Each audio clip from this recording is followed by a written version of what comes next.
프랑스 철학자 파스칼은 인간 안에는 하나님이 빚어놓으신 틈새가 있다 이렇게 얘기합니다.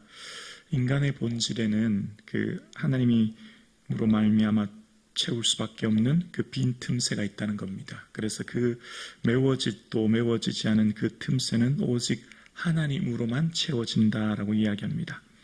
인간의 본성은 끊임없이 많은 것을 채워도 그 안에 있는 헛헛함, 공허함이 있을 수 있는 것이죠. 그것은 오직 하나님이 주시는 은혜, 즉 예수 그리스도만 채워줄 수 있는 것입니다. 우리 인간의 본성은 성경이 끊임없이 말하고 있죠. 우리는 죄인임을 얘기하고 그 죄로 말미암아 하나님과의 관계의 단절은 우리의 삶으로부터의 모든 고통의 어려움이 낳게 된다는 것을 알게 됩니다.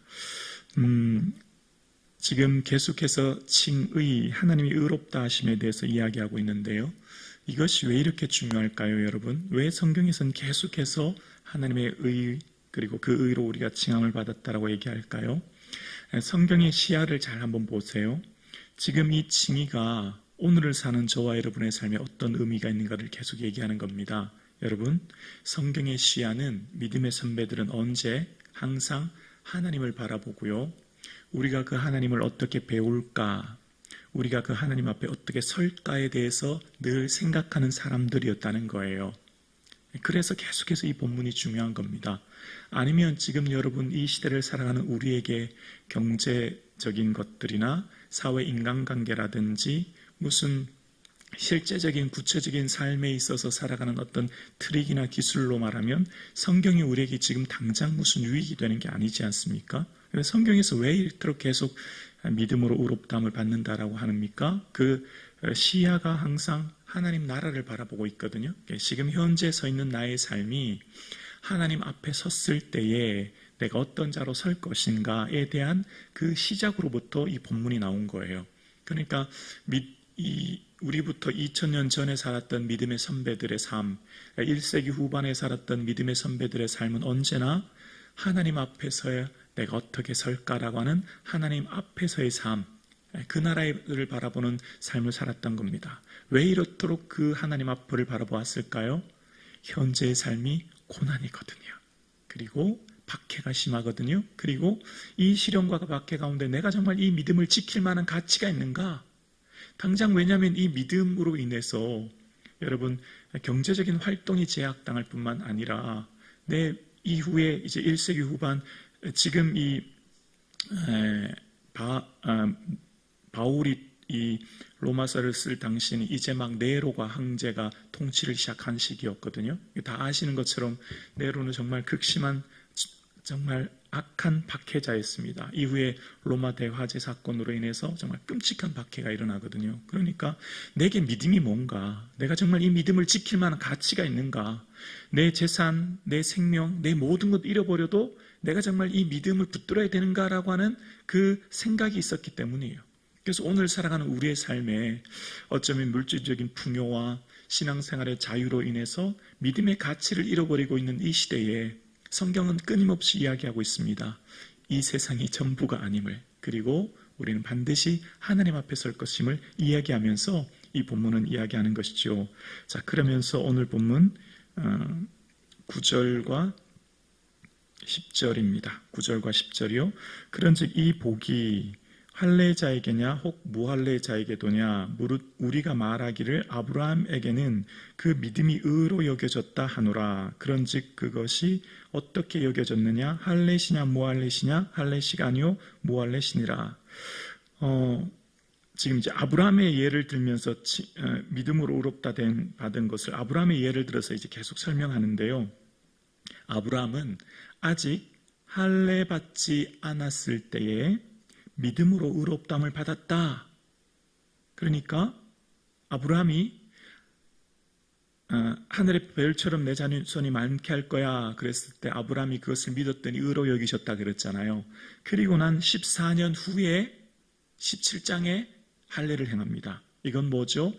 그 믿음으로 인하여서 의롭다 된 것을 대한 가시적인 표징이 되는 거예요. 남성의 그 표피를 자르는 것을 통해서 그것은 표징이 되는 거예요. 먼저 할례 이전에 뭐가 있었죠? 믿음이 있었다는 거죠. 이 본문이 계속 그 얘기하는 거예요. 할례라고 하는 당시 유대인들의 구원의 조건. 그러면 이 귀한 구원을 어떻게 얻는가라고 하는 그 조건을 얘기할 때 할례가 반드시 있어야 된다. 왜냐하면 구약의 아브라함이 할례를 해놨기 때문에, 안 그러면 끊쳐진다라고 했기 때문이에요. 그런데 아브라함이 계속 바울이 계속 1세기 교회들에게 얘기합니다. 할례보다 믿음을 통해서 구원 얻는다. 이제 그 얘기를 계속하는 겁니다. 그러니까 우리도 우리의 삶 가운데서도 구원의 조건이라고 하는 것은 오직 믿음이란 것을 기억해야 되는 것이죠. 그래서 지금 이 얘기를 하면서 12절에 보면 12절에 또한 할례자의 조상이 되었나니 곧 할례 받는 자뿐 아니라 우리 조상 아브라함이 무할례 시에 가졌던 믿음의 자치를 따르는 자들에게도 그러하니라. 자, 할례자들의 조상이라고 하면 유대인들을 말하는 거잖아요. 유대인들의 하나님, 유대인들만 구원을 얻는가? 무할례자, 이방인들, 헬라인들, 할례 받지 못한 사람들에게도 조상이 되고 하나님이 된다. 뭘 말하죠? 모든 사람을 위해 구원을 열어놓으셨고 모든 사람들에게 구원을 얻는다라고 하면서 본문이 계속해서 얘기하는 겁니다. 그러면서 13절 볼게요. 아브라함이 그 후손에게 세상의 상속자가 되리라고 하신 언약은 율법으로 말미암는 것이 아니요 오직 믿음의 의로 말미암는 것이니라. 자, 여기 언약이 나옵니다. 성경에 많은 얘기들, 구약, 신약 다 약속이지 않습니까?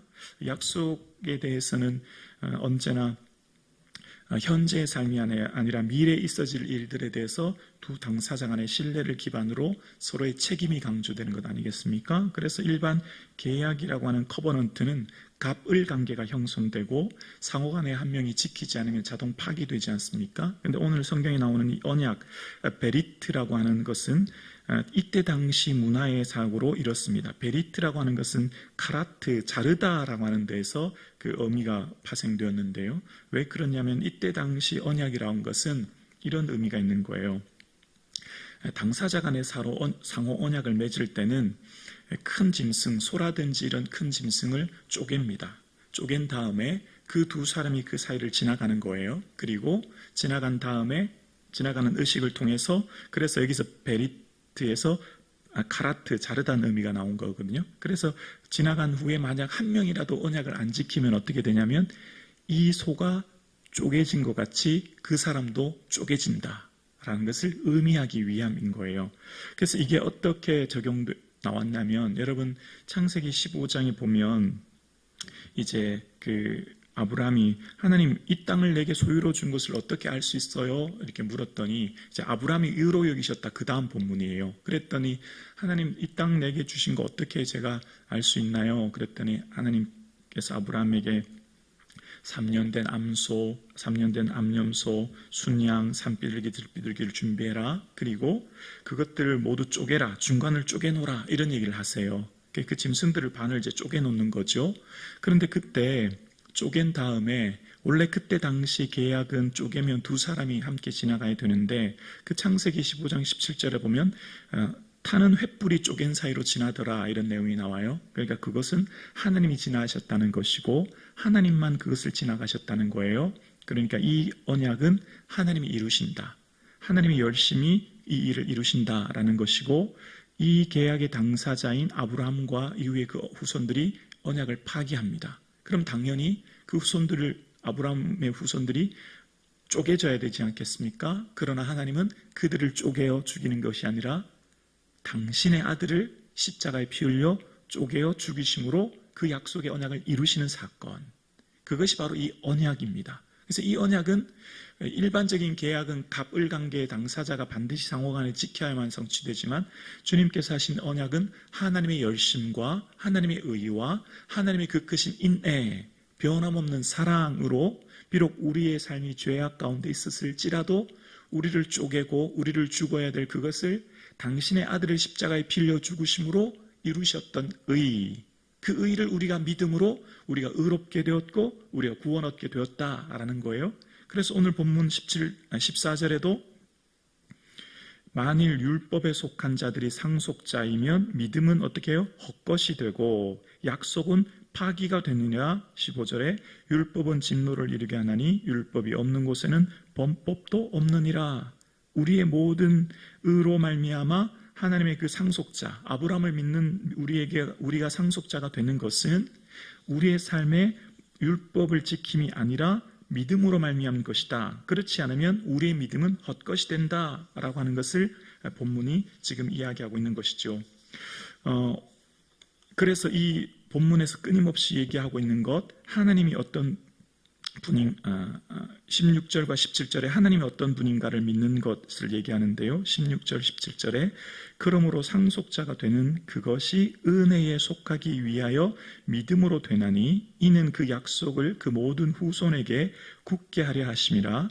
율법에 속한 자뿐만 아니라 아브라함의 믿음에 속한 자에게도 그러하니 아브라함은 우리 모든 사람의 조상이라. 지금 본문 다 이해되시죠? 네. 그냥 읽어도 지금 이해되는 본문이에요. 그렇죠? 그리고 17절에 볼게요. 기록된 바 내가 너를 많은 민족의 조상으로 세웠다 하심과 같으니 그가 믿는 바 하나님은 죽은 자를 살리시며 없는 것을 있는 것으로 부르시는 이시니라. 아멘. 아브라함을 믿음의 사람으로 세워주셨고 그 아브라함이 믿음의 조상이 된 것 오직 믿음으로 되었던 것처럼 그 아브라함의 하나님을 믿는 모든 사람들이 다 은혜의 상속자가 되었고 그 하나님은 어떤 분이냐? 죽은 자를 살리시는 분, 없는 것을 있는 것으로 부르시는 분이니 그 하나님을 신뢰하라 라는 게 오늘 얘기입니다. 자, 이 말씀을 곧 우리를 향해 말씀하는 것이죠.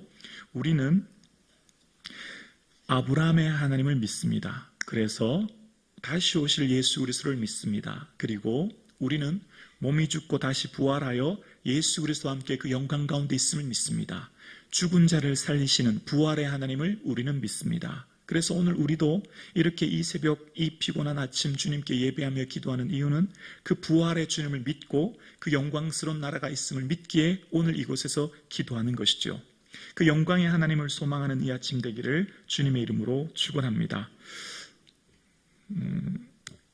이 성경이 믿음이 이후로 중세시대 가면 그 루터 시대에 칭의간 이 1500년대 루터 시대는 이 계약이라고 하는 것은 반드시 충족 요건이 있어야 되고 그래서 그것은 믿음과 겸손이라고 하는 것이 있어야만 된다라고 했습니다. 그래서 이때 중세시대의 많은 사람들 구원의 조건은 믿음과 겸손이었고요. 그 믿음과 겸손을 충족하는 사람이 의롭다함을 얻고 그것이 칭의로부터 칭의의 시작이라는 겁니다.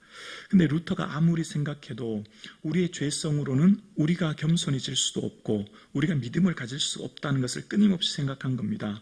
그러다가 이제 이 하나님의 로마서 1장 17절 말씀을 묵상하게 되죠. 복음에는 하나님의 의가 나타나서 믿음으로 믿음에 이르게 한다라고 하는 말씀을 통해 하나님의 의는 선물로 주시는구나. 이것은 우리의 노력이 아닌 전적인 은혜구나. 이것을 통해 하나님과의 올바른 관계가 맺어지는구나 라고 하면서 우리가 하나님을 믿는 것은 하나님의 은혜로 이루어진 것이고 그 의가 우리에게 전가되었으니 이것은 오직 은혜로 이루어진다. 그래서 오직 은혜 그리고 주님께서 내게 주신 그 믿음으로 말미암아 구원 얻게 되었으니 오직 믿음을 얘기하고 그것으로 말미암아 놀라운 교환이 일어났다고 얘기합니다. 하나님이 우리를 의롭다 말씀하셨고 우리의 모든 죄가 예수 그리스도께 전가됨으로 구원을 얻게 된 것을 얘기합니다.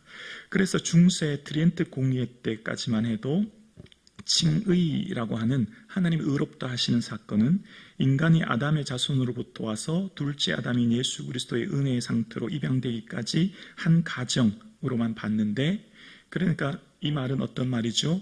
구원을 얻기 위해서는 마지막까지 가봐야 알 수 있다라는 것을 얘기하는 거예요. 그러나 우리 개신교는 어떻습니까?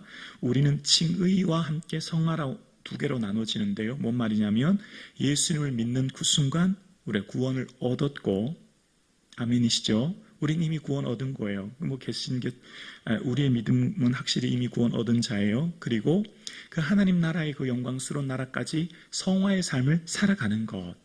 주님을 닮아 우리의 거룩한 삶을 살아가는 삶, 그것을 오늘 우리는 살고 있는 겁니다. 그래서 가톨릭에서는 칭의 하나를 얘기하지만 우리는 칭의와 함께 성화를 얘기하는 것은 지금 현재 우리의 삶이 이미 구원 얻은 백성으로서 오늘 우리를 이 삶을 살아가요. 그래서 우리는 신앙생활과 사회생활이 분리되지 않아요. 이분법적으로 살지 않아요. 왜죠? 이미 우리는 구원 얻은 백성이고 하나님의 의로 칭함받은 우리의 삶이 하나님 예수 그리스도를 닮아 내 삶의 모든 영역에서 주님의 영광을 드러내는 삶을 사는 겁니다. 그래서 신앙생활과 사회생활은 하나가 되는 거예요. 우리의 모든 믿음의 삶은 교회 안에서만, 예배당에서만이 아니라 교회 안, 예배당을 벗어난 믿음의 삶, 뭐죠? 주님을 믿는 삶이, 예수님을 닮아가는 삶이 어떻게 살아가는지를 우리의 삶을 통해서 언어와 행동과 삶의 양식과 방식을 통해서 드러나는 삶이 있는 것이고, 그 성화의 삶을 살아내므로 우리를 통해 주의 복음이 온 세상에 전파되므로 나를 통해 죽어가는 영혼들이 살아나는 이 하루 되기를 주님의 이름으로 축원합니다.